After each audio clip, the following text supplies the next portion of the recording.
Welcome in, everybody, to the Farzy Show. My name is Mark Farzy. The show is presented by Steven Singer of Steven Singer. Joel, it's lovely to have you along for the ride today on what is known as the deadest day in sports. So dead, in fact, that a certain national sports channel holds an award show.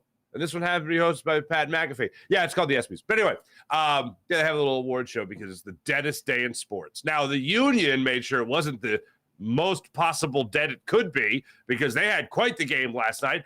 We'll get into that actually in our morning rush, so I look forward to actually speaking a little union with you today. And for the people that actually really like the union, just bear with me.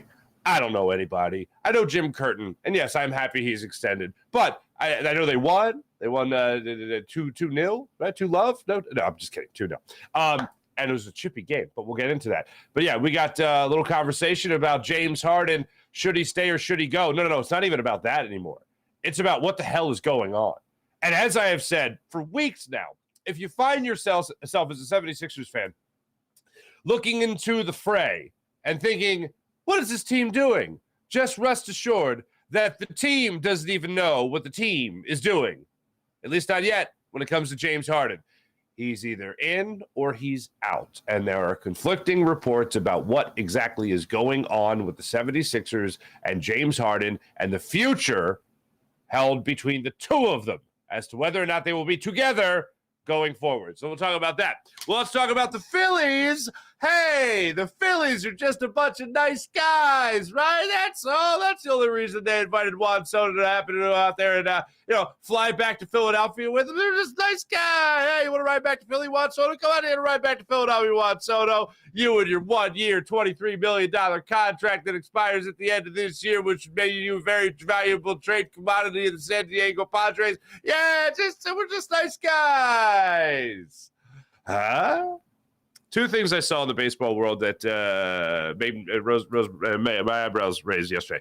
The first thing was Juan Soto hitched a ride back with the Phillies from the All-Star festivities. And the other was the St. Louis Cardinals president of baseball operations say that, we're going to trade some people. He was doing a radio interview out there in St. Louis, and he was like, we're going to trade some people. Like, what? It was almost like a taunt. Oh, yeah, we're gonna trade some people. Okay, they're gonna blow it up out there in St. Louis. I just in following things that could affect the Phillies on the trade deadline and stuff. I've paid a little bit more attention to what's going on out there in St. Louis, and I saw that since the NL Central became a thing, this is the first time that the Cardinals could finish in last place. That's something, folks. That's something. So I guess there's no point in denying the fact that you're going to be sellers and that Paul Goldschmidt will be available in trades. Hell, Nolan Arenado. Why not? Let's get nuts. Want to get nuts? Let's get nuts. So we got that to get into today. So we'll have some funsies with all that. First off, let's just it's exhausting. A couple of things are exhausting right now. Two things that are very exhausting for very different reasons, but they're exhausting nonetheless. The Eagles and the Super Bowl field. Dallas Goedert did an interview yesterday on the Pardon My Take podcast where he talked about the field. And he said the field was terrible. He acknowledged both teams played on the field, in the same field, and all that. And we've heard those arguments 1,000 times before. And I realized that Dallas Goedert was asked about it. And when you're asked about a question, the last thing you want to do if you have, any honor amongst you is you want to answer a question. You want to be honest. You want to answer that question. So I understand a guy like Dallas Goedert is being asked the question about the Super Bowl field, so he's going to answer as honestly as possible. He talked about the sod father not doing a great job. He talked about how guys were slipping and sliding. But it all came down to what any player of honor would say, which is that they played on the same field. For me, I know this is going to come up again and again and again. It's going to get talked about till forever, until the Eagles win several NFL championships with 7 Super Bowls with Jalen Hurts, where this one just won't matter anymore. But it's going to get talked about incessantly. My stance on it remains that it affected the Eagles more than the Chiefs. Is that because I have a rooting interest for the Philadelphia Eagles? No. It just goes down to style of play. And I realize the Chiefs were behind the Eagles. The Eagles were number 1 in sacks with 70, and the Chiefs were number 2 with 50, 55. So, I understand that the Chiefs are pretty good at getting after the quarterback. But in the way in which they got after the quarterback, the edge rushers, for them to be the absolute dominant team they were all season long with sacks and then unable to get one in the Super Bowl with a hobbled Patrick Mahomes, I'm going to go ahead and say that the field kind of affected them a little bit more than it affected the Kansas City Chiefs. And maybe, yes, it affected them to the point where they couldn't come up with the big defensive stop, or they couldn't come up with the big defensive turnover, or takeaway, rather, in order to help them seal the deal in the playoffs. Or, excuse me, in the Super Bowl. It's nauseating to talk about it over and over and over again. I think we're all looking forward to the upcoming season. I think we all feel similar to the way I feel that with Jalen Hurts, with Howie Roseman, with Nick Sirianni, you feel very confident that this team is not going to only make that one Super Bowl appearance. They are going to be in this for a long time. And I know there's going to be turnover in the not-too-distant future with that offensive line. I feel like right now this Eagles team with their wide receiving core, their quarterback, the weapons they have in the backfield, the offensive linemen they have that are ready to go into the roles that they will need to be in the upcoming years, they're going to be ready to go, and this team will be ready to fire on all cylinders. With the defensive talent they've just added, this team is going to be competitive for a long time. But, yes, it starts and finishes with Jalen Hurts and how he performs. And I think we all look at it right now and we say, that sucked.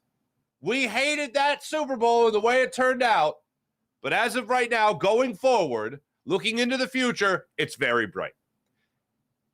It's not like the 76ers. So talking about over the last couple of months, the field in the Super Bowl. And now over the last, what's been a month plus, talking about James Harden has been extremely frustrating. It started with a very huge high. Let's follow the bouncing ball for a second. It started with the Sixers. Okay, this isn't the high part yet. I'll get to the high part. It started with the Sixers getting eliminated in the second round of the playoffs again, this time to the Boston Celtics in the Game 7. And just so happened in Game 6 and Game 7, Embiid and Harden didn't really have a lot to offer, unfortunately, especially in that Game 7. So after that, I think most Sixers fans did not want to see James Harden back with the 76ers. Now, it was going to be tough. It's boys with Daryl Morey. We all know the background and all that stuff. And I think most people, if they were to bet on whether or not James Harden was going to be back, they would have said that James Harden's going to be back. The reports were that he wanted out, that he was possibly just using Houston to drive up the price with the Sixers or anywhere else, to try to sign that max deal with the 76ers. So some time passes, and then finally, Adrian Wojnarowski puts out that tweet that simply states that James Harden is going to opt in to the $35 million plus deal with the 76ers and request a trade. He had requested a trade. Multiple sources now confirm that, yes, he has requested a trade. It's not just to throw something against the wall there. He has requested a trade. This is where the high is. This is the most fantastic thing that could happen. So hold on a second. Not only are the Sixers just not going to let him walk, but they're going to have him under contract for one more year, and they're going to have the opportunity to trade him and get something in return. That's fantastic. I said at the time, and I'll say it again, it's the best possible scenario for the 76ers. The only thing that would make it a bad scenario is that if all of a sudden the Sixers are being held hostage. So we go back and forth. Now he's intrigued about what Nick Nurse is going to do with this offense and how Nick Nurse is going to run this team. Now he's intrigued. Okay, maybe he doesn't want to be traded, okay? And then 2 days ago, Dave McMenamin of ESPN is doing a hit with Dan Patrick on the Dan Patrick Show. And it talks about how there's a good chance James Harden stays in Philadelphia. And McMenamin says this.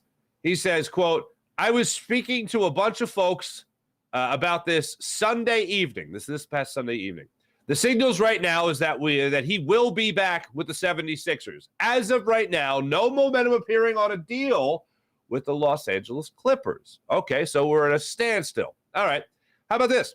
On the same day, Ramona Shelbourne on NBA Today, on ESPN. This is, quote, is courtesy of the good people at Liberty Ballers. James Harden has spoken to Daryl Morey since the first trade request, and I think there was some a cooling off period.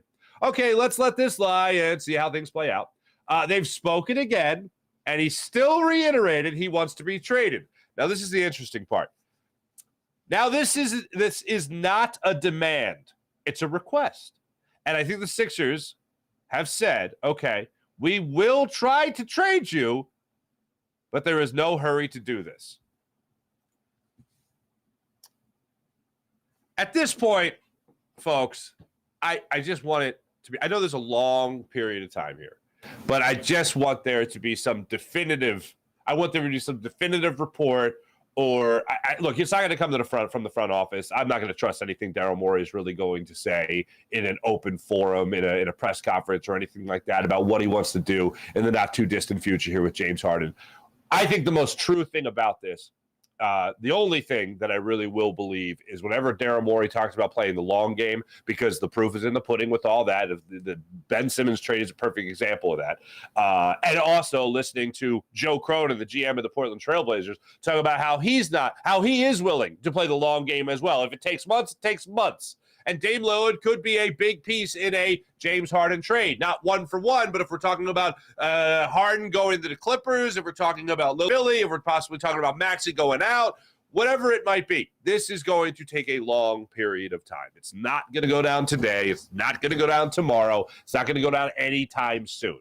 That's the only thing I believe from the people in charge that are actually going to be making these decisions about whether or not James Harden is going to be traded, Dame Lillard is going to be traded, whether or not the Clippers are going to be involved in this, whether or not the Heat are going to be involved in this. This is going to take a long period of time because the season, it doesn't start for a while. So in following that bouncing ball, I know it's going to be exhausting. I know there's going to be multiple reports out there, conflicting reports such as that, leaning towards James Harden staying, James Harden saying, well, the trade request is still there, but it's a request. Like, remember when Furkan Korkmaz made a trade request and we all laughed? The Sixers are laughing at this. They could get something of decent value in return for James Harden, which really sucks to say that when you do compare it to the Furkan Korkmaz deal, non-existent deal, I should add. So for me, it's going to be a long, long offseason of debating about James Harden. So in the meantime, we have to look forward to what we think we'll still have. And that's the other thing. What we think we'll still have.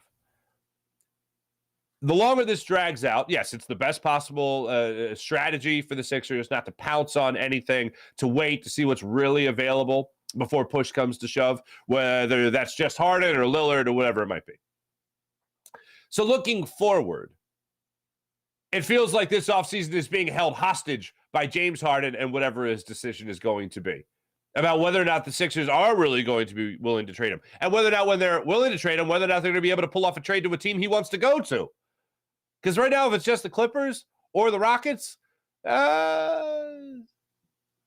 still not getting a great return. So it feels like right now, the Sixers are just going to keep adding centers on this team until they can finally figure out what their next move is going to be. But they won't know what that next move is going to be until they really know what the market is going to be for James Harden. Maybe there is. Maybe this is where exactly where the friendship of Daryl Morey and James Harden is going to help. Maybe this is exactly where it is, because anywhere else, James Harden might act a fool. When we talked to Kai Carlin last week about it from USA Today Sixers Wire, one of the first things he brought up was how James Harden was out there in Houston acting a fool, how James Harden was here it was in Brooklyn acting a fool, but mostly blaming Kyrie Irving. Maybe James Harden doesn't act that way to force his way out of Philadelphia. This is a polite request of Daryl Morey to trade him. So Daryl Morey appeases his man and says, oh, yeah, sure, we'll try to trade you. Thinking that he still wants him here for a number of reasons. One, he still really likes his game. He is, and I know people will scoff at this, and I certainly scoff at it when people bring it up, but it is true. He can still facilitate like some of the best in the game. It's a question of whether or not he'll still do that in the playoffs at a consistent rate. But Daryl Morey will look at it and say, oh, yeah, we'll try to trade you, but I still want you back. And it's not so much that I think that he wants James Harden back. I think that he wants to make sure that he can keep Tyrese Maxey here for the long haul. For Morey, I do think it's on the table, though, as I've said before. if Dame Lillard is truly available and the Sixers just kind of break into that top 3 of teams that Dame Lillard would like to go to, then I think Daryl Morey is going to put Tyrese Maxey on the table. And yeah, you can say whatever you want. You can say that Tyrese Maxey is untouchable. You can have reports out there from Brian Windhorst about how Prime Jordan's available, don't call, all that stuff. Bottom line is they didn't extend Tyrese Maxey. That makes him more tradable. That's really the only thing it does. Gives you a little bit more cap room this year, fine. But then actually, no, it doesn't, because it's the same money, because the contract wouldn't kick in until next year. So for me, I just wait with bated breath to follow the bouncing ball, see where it ends. But until then, this 76ers offseason is going to be held hostage by James Harden and whatever the Sixers are going to be able to pull off in a trade to either appease the star or keep him here in Philadelphia. Until then, Mo Bamba, cool. All right, fine. You got the Montrezl Harrell fella back. Paul Reed on that nice little deal there. And Patrick Beverley hanging out in Philadelphia. Saw a little bit of Patrick Beverley addressing the media 2 days ago. Just talking about city of Philadelphia, talking about playing for Nick Nurse, talking about telling Nick Nurse that he wasn't going to play for him on the G League team or then D League team. So it's, that's all we got for the Sixers offseason, is to continue to wait and be held hostage. Let's move on, talk some baseball. This is what popped up, ladies and gentlemen, showing this tweet from Dugout Station. Cardinals president of baseball operations, John Mozeliak, on the trade deadline coming up August 1st. Right now, I can tell you, we're going to trade people. I just don't know if it's going to be household names or more of guys who are just not likely to be here next year. Fine. Household name? Paul Goldschmidt. Phillies need a first baseman. Do the Phillies want to trade members that will be helping them out in the future? Do they want to trade prospects for Paul Goldschmidt? I would trade some prospects for Paul Goldschmidt. I know a lot of people might not like to, quote-unquote, mortgage the future, but here's the one thing. You got some veterans on this team. You got some 30-year-olds on this team. You got some guys that aren't getting any younger. You have a 32-year-old on this team. The time to win, you could easily say, is right now when you have some older guys. You do have some younger guys with Bryson Stott and Alec Boehm and Brandon Marsh. That's all fine. But when you talk about this roster as it is right now, and you talk about winning now, Bryce Harper is going to be here for a long time. Trey Turner is going to be here for a long time. You're going to have to save money at some point down the line with the roster that you have right now. Now, I know we talked about a change in ownership. Maybe they did that to, fish a wish. Okay, I'm not predicting anything is going to happen. But what I am going to say is that maybe, just maybe, you have this team in place right now and this ownership in place right now to try to make a run at a guy like Juan Soto, trading for him, keeping him here on a long-term deal. That would be insane. Then it would be even more insane to think about making a run at Shohei Ohtani. Bunch of things out there that are just crazy to think about, but things to think about nonetheless. When you think about a guy like Paul Goldschmidt coming here and you think about trade pieces, I know it's somebody's number one acquisition to make. Paul, you want to win? Get Paul Goldschmidt. Phillies are going to test out Bryce Harper, as we know, coming back from the All-Star break tomorrow afternoon. We'll find out whether or not Bryce Harper will officially be at first base or not, whether or not Kyle Schwarber will be a designated hitter, whether or not Christian Pache will be your left fielder, whether or not Brandon Marsh will be your left fielder. Whatever the case may be, we'll find it all out tomorrow when the Phillies get back in action. But here's what I do find interesting.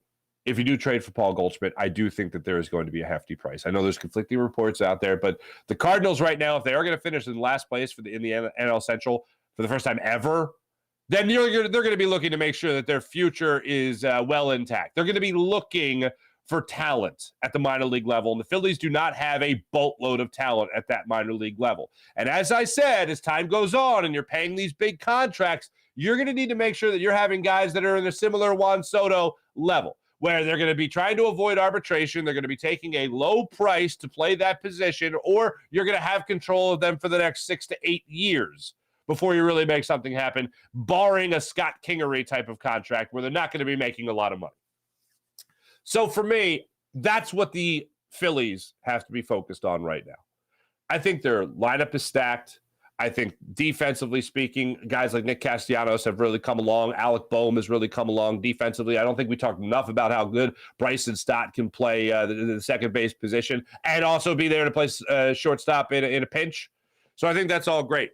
It's going to be a struggle, I think, defensively at first base. We can easily acknowledge that. But as time goes on, you're going to need to make sure that when Bryson Stott starts making money and Alec Boehm starts making money and you still have Trey Turner and Bryce Harper on the book and you still got to add starting pitching to this lineup, you got to make sure to this roster, you got to make sure that you have that money evenly distributed and that the guys that are going to be coming up from the minors, they're going to be your saving grace in all this because they're not going to be making top dollar. And then let's just say, for the sake of argument, that at the second half of the season, oh my goodness gracious, Aaron Nola looks like that guy that we've seen compete for Cy Young Awards in his career. Where did this come from? What's his contract going to look like at the end of the year? If the Phillies do attempt to bring him back, which I'm sure they will. There's going to be money spent. There is money being spent. So when it comes to the upcoming deadline, as much as I love seeing the Cardinals GM say that, oh, yeah, it might not be household names, but whatever. Yeah, fine. But when it comes to making acquisitions, I urge the Phillies to be cautious. I know nobody wants to hear that. I know everyone wants to hear all in. For me, I know there's teams that have huge payrolls like the Phillies, and then they dwarf the Phillies' payroll.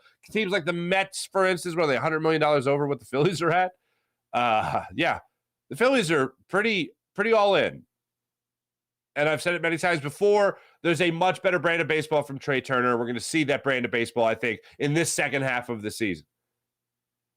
There's a much better brand of baseball from Aaron Nola. I wish I could say with confidence you're going to see it in the second half of the season, but I got a lot more confidence in Trey Turner turning it around in the second half of the year than I do Aaron Nola. All I'll say is, with words coming out, now that it's post-All-Star break, now that it's July 13th, and you're going to be, 3 weeks before the MLB Trade Deadline, you're going to be hearing names dropped. You're going to be hearing things floated out there. You're going to hear reports. We talked about one last week with Cody Bellinger. Or was it Monday we talked about that? Yeah, let's kick all the tires. Dave Dombrowski, kick all the tires.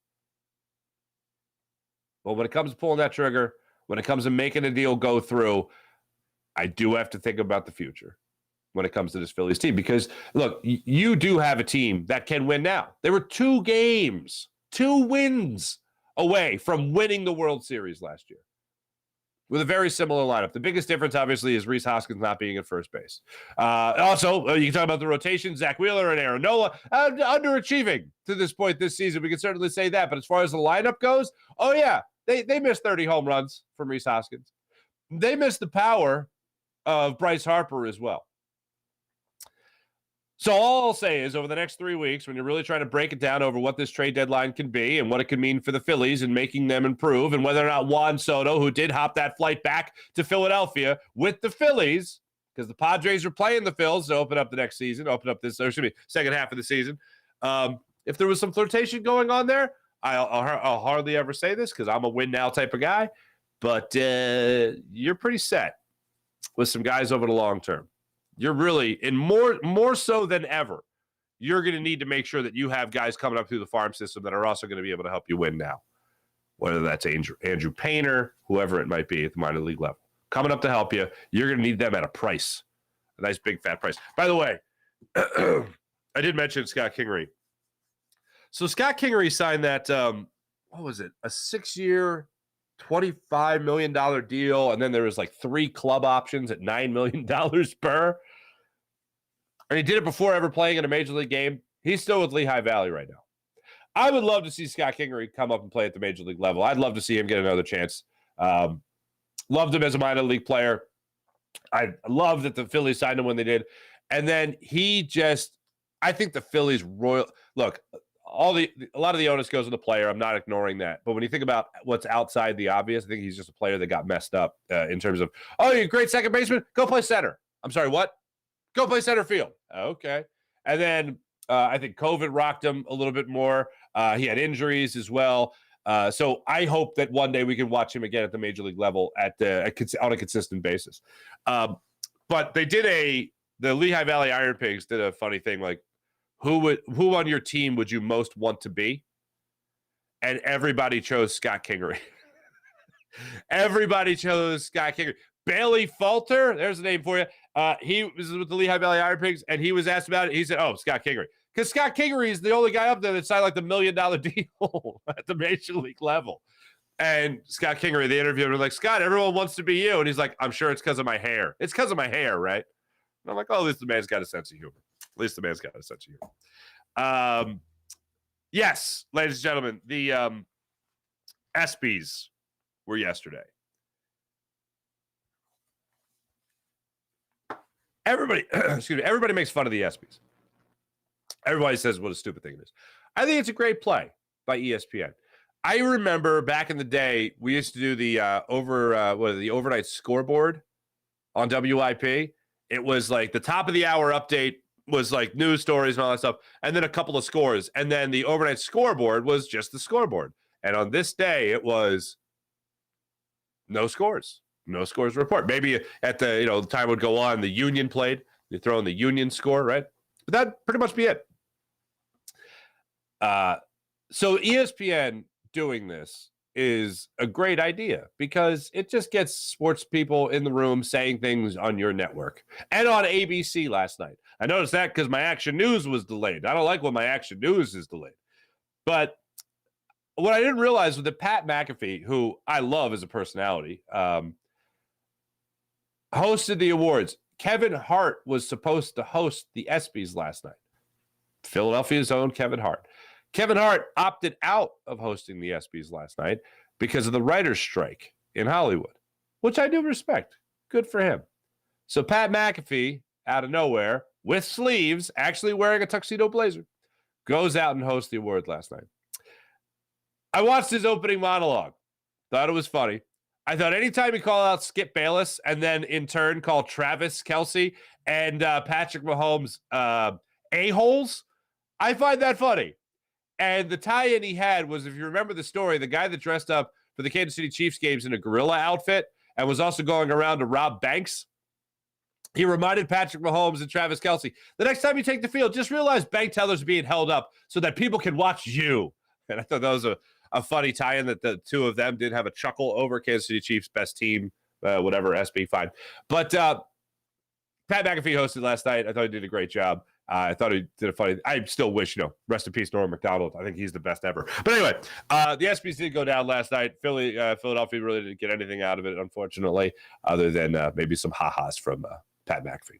Let me tell you about the great people at Steven Sanger Jewelers, the other corner of 8th and Walnut, right there on Jewelers Row. For over 40 years, Steven's been in the love business in Philadelphia, helping people get engaged and fall in love. Steven Sanger Jewelers is home at the perfect price. Now, what's the perfect price, you ask? Well, the jewelers are, marking things way up just to mark it down a couple of bucks in front of you, make it feel like you really want something. Steven Sanger Jewelers is doing something beautiful. He's just offering that perfect price, which means when you walk in, you don't have to worry about negotiating or haggling or anything like that.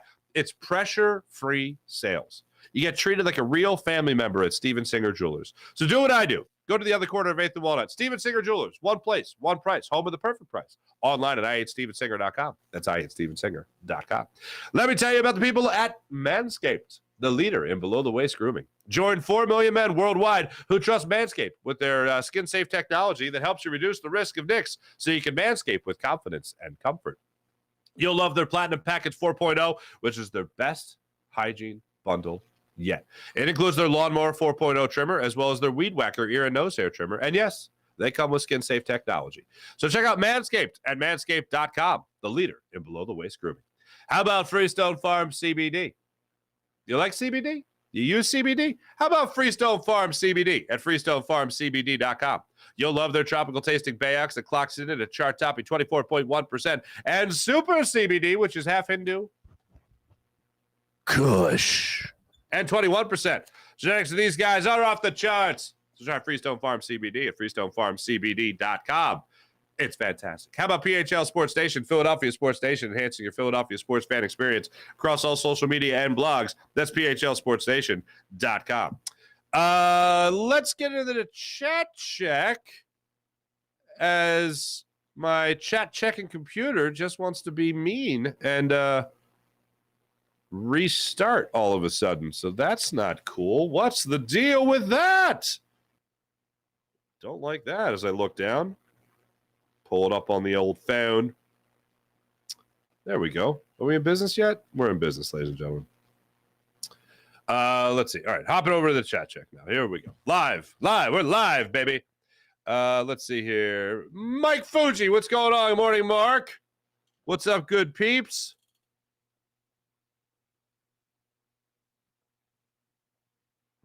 This is weird. All right. Bear with me, folks. Okay. All right. I looked down at the monitor, and all of a sudden the ESPYs were on. Hopefully you guys weren't just watching the ESPYs. Anyway, all right. Sean Kilrain, what's going on? Mike Fuji, how are you? Happy Thursday to you. What do we move for Goldschmidt? I think you're talking about top of the line talent. I think when you're talking about making moves for Paul Goldschmidt, look, I do think the Phillies have Andrew Painter on the untouchable list. I get that. Their catching prospect that we talked about a couple of weeks ago with Evan Macy down in single A right now. I think he's going to be in the conversation. But I don't think the Phillies are getting Paul Goldschmidt. I would love to see Paul Goldschmidt here in Philadelphia. I don't think we're going to see Paul Goldschmidt here in Philadelphia. And that's just the unfortunate. That's just the unfortunateness of the scenario. When it comes to making trades, the Phillies are spending a lot of money to win now. And I know that you might want to push it over the edge to try to go out there and handle the business. But I am just very much concerned with what the Phillies could give up in the not-too-distant future when it comes to that trade deadline. Sean Kilrain, what's going on? I'm good on staying put on Goldschmidt. Stick with what we have. I would address the outfield situation. You agree? I do agree with that. Here's the thing. I think Rob Thompson's long-term goal would be to have a new left fielder and have your designated hitter as Kyle Schwarber, and then, of course, the platoon scenario in center field between Christian Pache and Brandon Marsh. That's what I think Rob Thompson really wants to do, and I think that's obvious. So I think you go the left field scenario. Who that's going to be, I think remains to be seen. I do find it interesting that of all the people to move to center field, he moved Nick Castellanos to center field in the All-Star game. Like, if you're Rob Thompson, hey, here's the exhibition game. Why don't I move Nick Castellanos to left field? Why don't I move him out to that spot? He's shown that he can improve and play really well in right field. Why not see how he does in left field? See how he judges the ball, reads the ball, gets the jump on a ball, slice it a little bit in a different direction than it would coming out the right field. Give him that opportunity. That way, whoever does play in the outfield next, whether that is Kyle Schwarber or not, because maybe this whole thing with Bryce Harper is a horrible idea, and it does not work out.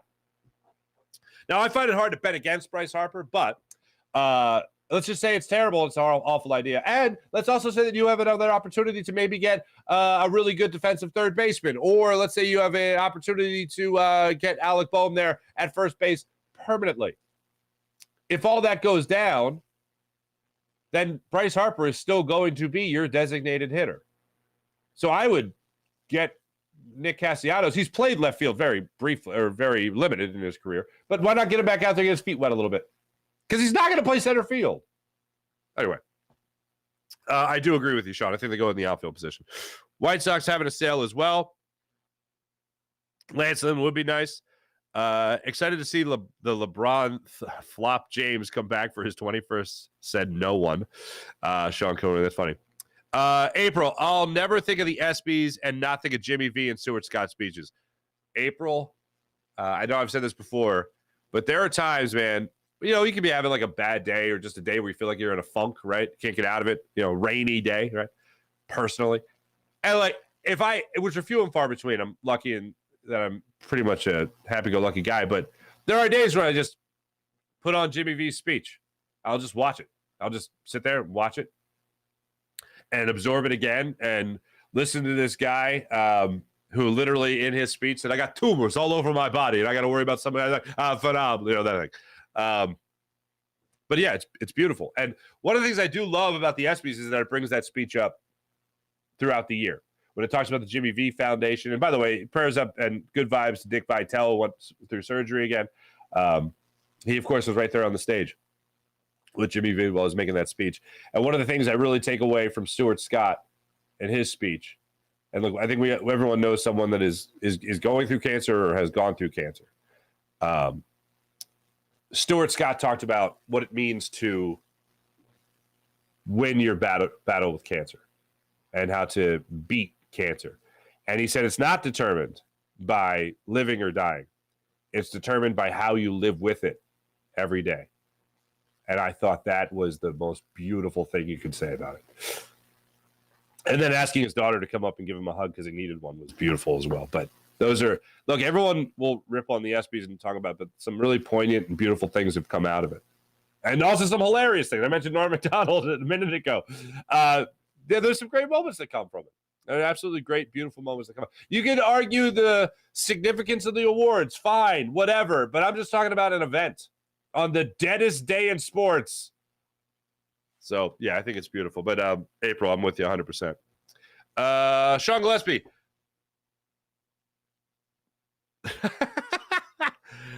Sean Gillespie, I would walk away saying Kush loudly. Thanks, Farzy. Hey, you're welcome.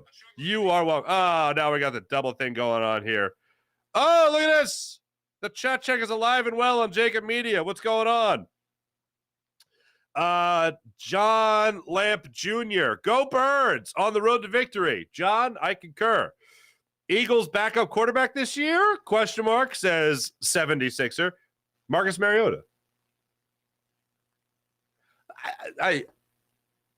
We've been through so much. Like, a lot of teams have been through a lot, and certainly the San Francisco 49ers. They've been through a lot of complaining, but no, we're on the rotation of quarterbacks. I think that when you can not look forward to, but when you are at least content, you need to be content, I think, with your backup quarterback. And I think the Eagles did a great job of bringing in Marcus Mariota. And especially in a city like Philadelphia, where the only Super Bowl that we've enjoyed has been won with the hands of a backup quarterback, is pretty fantastic. So I think Marcus Mariota is a great acquisition for his job, for his role that he's supposed to be in. And I think that the Eagles did a great job of bringing in a backup of some note and a similar style of Jalen Hurts. So I think it's a beautiful thing. I think it's a wonderful thing. Wait, 76er, are you just realizing this? Well, maybe that's why your name is 76er and not Eagle. Boy, yes, Chip Kelly's boy from old. Harper looks like he's sick or he went vegan. Yeah, that's the problem. Bryce Harper went vegan. That's the problem. We're at 36 games now between home runs for Bryce Harper. Hopefully all that changes up Thursday. Kyle Schwarber to be DH. We can't afford him to be playing left field in the second half of the season. I'm with you. Harper needs to start eating meat products again. What the hell? Jason A-Team. Hashtag Eagles. Farzy, what's good? You think Harper injury going to be okay? Well, let's put it this way. I think Harper's injury, I think he's going to be okay with the injury. I don't know if the power is going to come back. Like right now in the chat, both chats, let me know. What's a reasonable number in the, 77 games that the Phillies have the remainder of the year? How many home runs is Bryce Harper going to hit?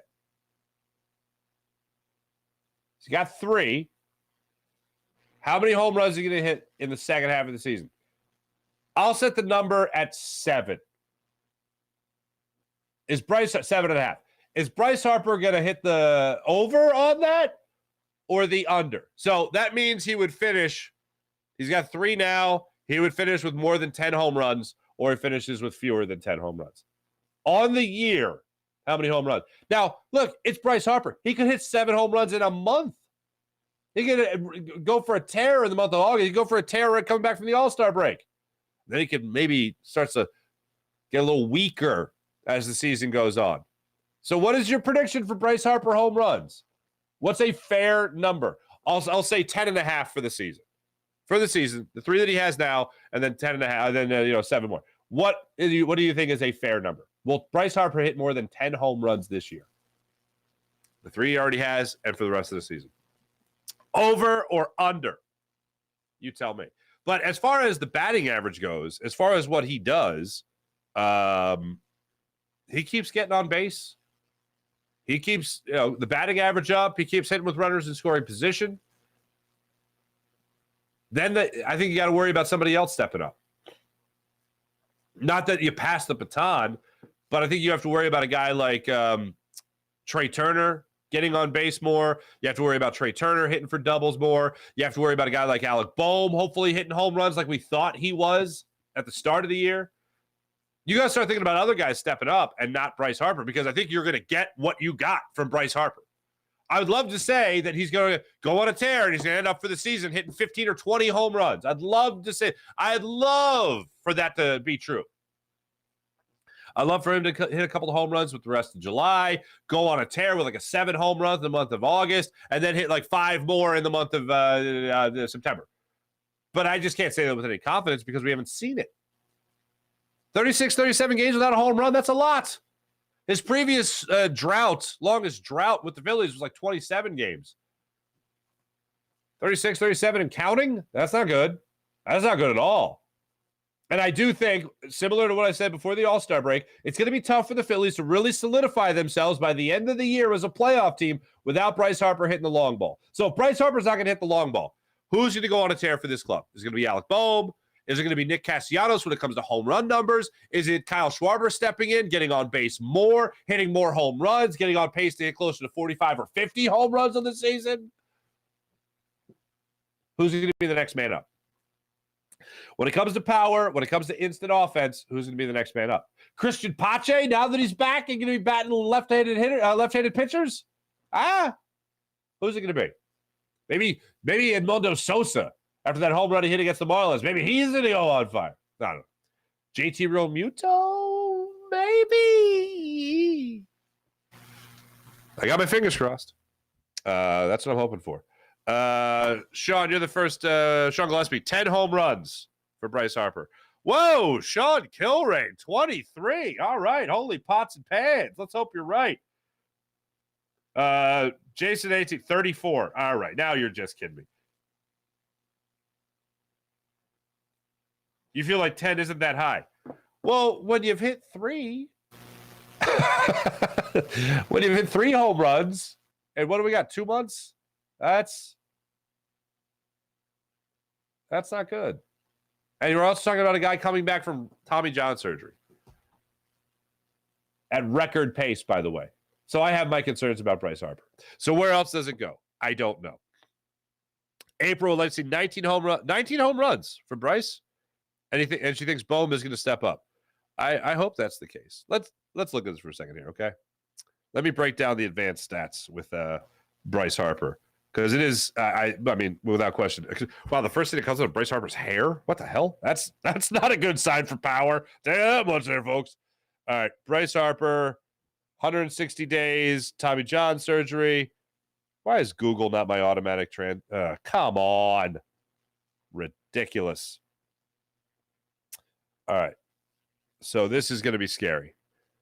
I am not going to be a fan of this, but here we go. That's not it. Okay. Holy jeez Louise. All right.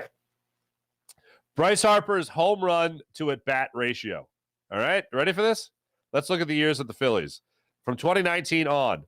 16 at-bats per home run. 16 at-bats per home run. 2020, it was 14 at-bats per home run. 2021, 13 at-bats per home run. 2022, last year, it was 20 at-bats per home run.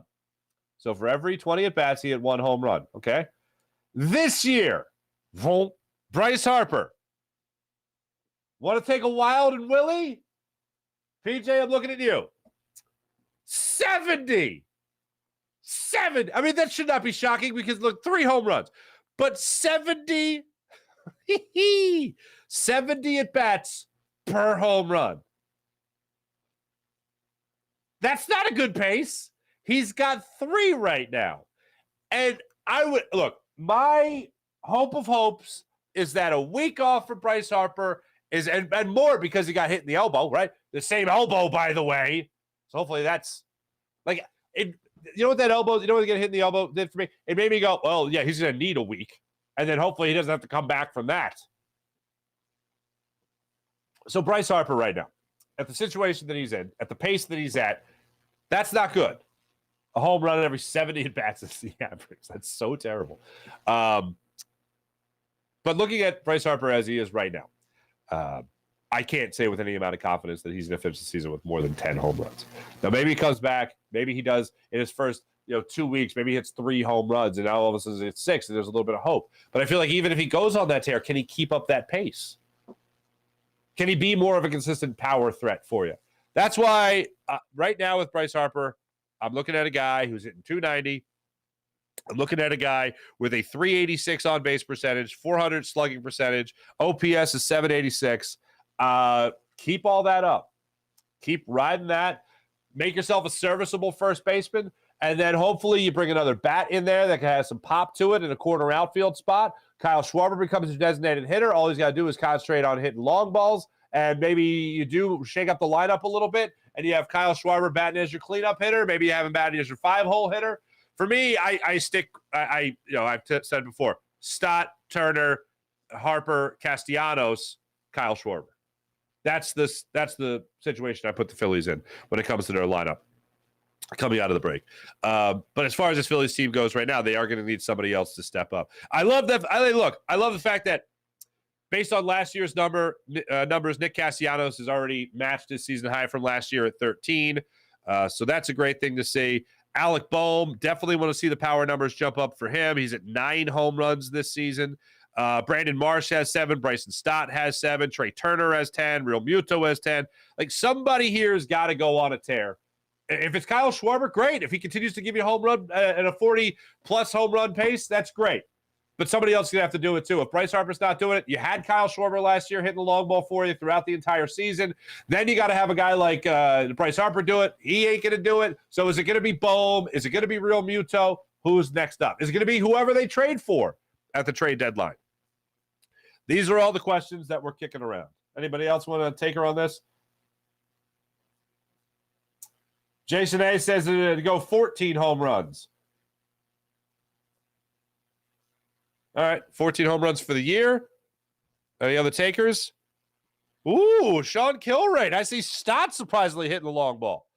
Stott gets on top of a couple of those high fastballs that he likes flailing at. Then, yeah, that's the only pitch that makes me go, no. Everything else I trust him with. But that high fastball, at the shoulders, he's taking a hack at it. It's the only, if I could make one critique of Bryson Stott in the first half of the season, it'd be like, watch the ball coming in a little high. Because he does feel like he can tomahawk that. The only complaint I have of Bryson Stott in the first half of the season. All right, let's get to the morning rush brought to you by Sky Motorcars, SkyMotorcars.com. Thanks, everybody. Appreciate you guys in the chat as per usual. I just saw this yesterday on the Phillies website. I had mentioned to you guys that I was hoping Christopher Sanchez was not going to get the start in the second half of the season to kick things off. I was hoping it was going to be Zach Wheeler. I was hoping it was going to be Aaron Nola, even Ranger Suarez. But Christopher Sanchez will get the start per the Phillies website tomorrow. There's even an article written about it now, so it looks like that is happening. Look, it was betting man said that is going to be what happened. Now it comes down to what else is going to look different for the Phillies. Is the lineup going to be different? Who will be leading off to start the second half of the season, the post-All-Star break season? Who will be leading off? If it is Kyle Schwarber, which I think it will be. I don't think Rob Thompson makes the big change. But if it is Kyle Schwarber, how does that make you feel? Do you feel like that's a mistake, that it's not starting things out on the right foot? Do you think that that's something that is a mistake by Rob Thompson? I'll say this. In August last year, Kyle Schwarber's power numbers, of course, went way down. June, July, he hit as many home runs as he has right now, 22. Then in the month of August, he hit 3 home runs, but he hit 253 with an on-base percentage of 340. In September, power numbers went up a little bit, 6 home runs, but he only batted 191 with the 315 on-base percentage. So what's the lineup you're putting together for the second half of the season? We'll talk about that a little bit more tomorrow going into it. We'll wait with bated breath about what Rob Thompson is actually going to decide to do when it comes to wrapping things up with when it comes to kicking things off in the unofficial second half of the season. So we'll get into that as far as what that lineup change is going to be. Tyrese Maxey, ladies and gentlemen, had Nick Nurse on his podcast. I didn't even know that Tyrese Maxey had a podcast, but Tyrese Maxey apparently has got a podcast, and he had his head coach on the podcast. Wouldn't it be awkward if the Sixers ended up trading Tyrese Maxey and he interviewed the coach just for the hell of it? But anyway, one of the things that they talked about was the word accountability. Now, this is where some problems can come up. Doc Rivers did this to a fault. Held players accountable. If held players accountable, rarely ever held himself accountable. That's where the at fault idea comes in. So looking at a guy and listening to a guy like Nick Nurse talk about accountability, there's some problems supposedly that have popped up over the years in Toronto with Pascal Siakam, with some of the veterans and some of the younger guys, and Nick Nurse deciding to really go heavy veteran play, a heavy veteran rotation in Toronto, especially over his last 2 years there. I find that to be an interesting point because if James Harden's here, let's go with that. I feel like if Rashad Penny's healthy is the same thing we have to say about if James Harden's here. So if James Harden's here and Nick Nurse is going to talk about accountability, I think he's going to be a guy that's going to hold himself accountable. But I also think he's going to be a guy to hold his team accountable. If he likes it or not, he has come out and said things in the media. The players have come out and said, that's the first I'm hearing it. Coach didn't tell me that, but he told the media first. That's always a horrible idea. If you're at work, yes, let's imagine for a second that you're not an NBA player. Let's imagine for a second that you're just at your workplace. Do you want a colleague or maybe somebody else, a client, whoever, coming in and telling you something that your boss should have told you? Do you want to learn something from a colleague? Do you want to learn something from somebody who's maybe just visiting? No, nobody wants that. You want to hear it straight from the horse's mouth. You want to hear it right from the source. So you know exactly the way it was meant. You want to know exactly the way you should take it. You want to know what it could mean for the future. You want to be able to ask questions. And Nick Nurse has publicly said things that he hasn't even told his team yet. That's not good. That's not going to fly well here in Philadelphia. That's going to be a very, not Doc Rivers, but Doc Rivers-esque type of thing, where the coach is kind of shooting off his mouth, and you want him to take maybe a little bit more accountability, or maybe manage his people a little bit more, a little bit better than that. So when talking about accountability with Tyrese Maxey, I find it interesting. Talking about how everyone's got to be accountable. I hope that the people skills might be a little bit better here in Philadelphia, because I think the talent that he has here is not afraid to go public themselves.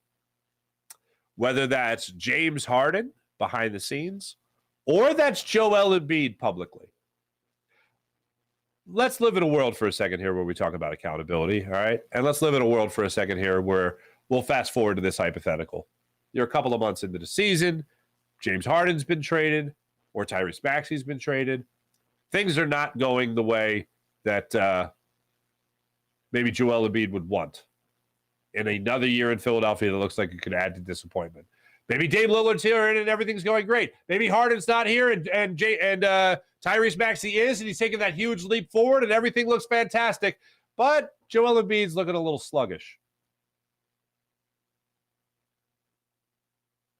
What if Nick Nurse says something about Joel Embiid not being in shape? What if he says he looks tired? What if he says, we got to find a better version of basketball within ourselves? What if he says, guys got to dig down deep? What if he says all the things that PJ Tucker said to Joel Embiid in Game 5 of the playoffs? What if he says that? What if he says you got to push through this? There's no tired right now. There's no tired. What if he says something like that publicly? What do you think Joel Embiid's reaction to that's going to be? I know Joel Embiid is been shy of social media more so than ever. The last thing I really remember him tweeting that really inflamed anyone, including myself, was the tweet about how we have to be better as Philadelphia fans. We have to give Ben Simmons a chance, right? Remember all that? That's really it. Everything else has been kind of cool, kind of funny, whatever. But when it comes to his social media presence or when it comes to him in press conferences, this is the same guy that talked about Ben Simmons and the turning point of the game. Whether or not you think he meant it with venom or not, it doesn't matter. It's the fact that he said it. The turning point of the game is we passed up on a dunk and only made one free throw. At the end of Game 6, talked about how he couldn't get the ball. That was a shot at James Harden. That was also a shot at his head coach, not making sure that his team was feeding him the ball. Especially when he had so much success, not just from the block, but from the foul line, from the elbow. Let's imagine in a world where you were talking about accountability, how's Nick Nurse going to handle Joel Embiid? What's going to happen with Joel Embiid if he is tired at the end of games? What's going to happen with Joel Embiid if, as the season is winding down, you're not seeing his best brand of basketball? What are you going to hear from Nick Nurse? As great as their relationship is said to be in the very early goings, haven't even had a practice together yet, well, that could all go south really quick, especially if the Sixers season isn't going the direction that Joel Embiid wants it to go.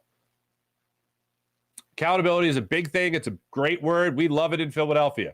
But we just heard it a lot from Doc Rivers. But to the point, to the fault of he never held himself accountable. So when it comes to accountability, how's it going to work between Nick Nurse, Joel Embiid, and Tyrese Maxey? Now, I say all this just out of caution because I think Nick Nurse is the right man for the job. I think bottom line, he's the guy I wanted here more than anybody. So as time goes on, how is this relationship going to develop between player and coach and players, especially if it comes down to having a star athlete like James Harden still here, Joel Embiid obviously still here, Tyrese Maxey on the up and up. And one thing I do love is that Tyrese Maxey, I find so many parallels, and I hope I continue to find more parallels between Tyrese Maxey and Jalen Hurts. Because those two guys, they absolutely love their craft. They both have a dedication to excellence. And that's why I'm not betting against Tyrese Maxey. Look, if you tell me I can get Dame Lillard, yeah, I'm still, yeah, I love that idea. To win now, absolutely. As opposed to waiting to mature, okay. You only have so many more years. You know you have an MVP right now in Joel Embiid. I think and I have confidence that you have Tyrese Maxey long-term, can at least be an all-star. Hopefully a perennial one. But when it comes to the development of Tyrese Maxey, if I'm to fish a wish, James Harden's not back and it's the Embiid and Maxey show. That's what I would want to do. Dave Lillard becomes available, actually. Then we'll have a conversation to see what's what. But as of right now, I think you're going to have winners. You're going to have stars on this team. I'm not going to say winners yet. I'll wait till they make it on the second round of the playoffs. But I think you're going to have stars on this team. And how Nick Nurse is going to vibe with them for the foreseeable future, I think it's going to be a very interesting play. Look forward to talking a little bit more baseball and preview the second half of the season with you guys tomorrow. We'll get into all that and more. Tomorrow's. Wait a minute, Sean Kilmer, you bringing up the stats with Harper? I see 15 home runs. You still feeling that after the 70 at bats per home run? We'll see how that goes. Thanks for watching. Thanks for listening, everybody. You guys are great. Hit like, hit subscribe, and all that fun stuff. My name is Mark Farzy. This is the Farzy Show, presented by Steven Singer of Steven Singer Jewelers. Have a great rest of your day, everybody. Check back with you guys tomorrow. Jim Hyden produced the program, did a wonderful job. See you guys tomorrow. Bye.